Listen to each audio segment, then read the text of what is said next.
जय जगन्नाथ जय माँ मंगला मु जेना घर बु आपण मान को स्वागत करछि मोर आउ एक मिनी ब्लॉग को। तो आज रेसिपी मोर अछि दही बैगण। आपण तो बहुत प्रकार दही बैगण खाइथे बाकी मो वाला रेसिपी थोड़े ट्राई करन। एही रेसिपी को टेस्टी करि पारे मुख्य भूमिका नेछि होममेड भजा जीरा।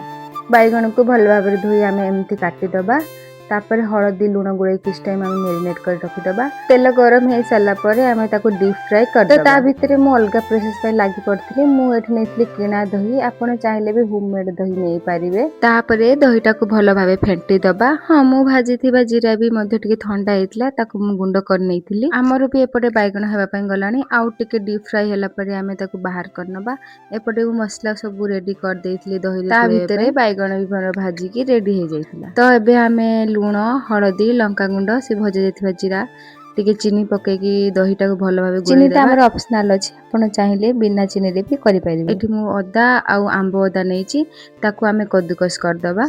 छुंक पय भृसंगा पत्र अदा आंबो अदा को आमे आ गुळैथिबा दहीटा को भी आमे ऐड कर दबा। मु किछि भेंडी भी पकेइथिले आपण एई टाइप रे भेंडी भी रोसई करि परिबे।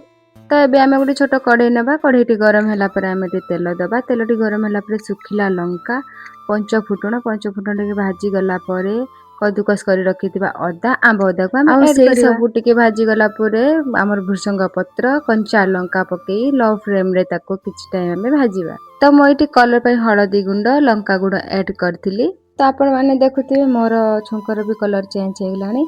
गुळी रखिथिबा बैगण आउ दही ऊपरे ताको आमे पकेई देबा आउ लास्ट रे आम होममेड जीरा को मध्ये ऐड करबा। एही रेसिपी को थरे ट्राई करंतु आउ काहा काहा को दही बैगण भल लागे मते कमेंट रे जणातु। आजी पय रहिली।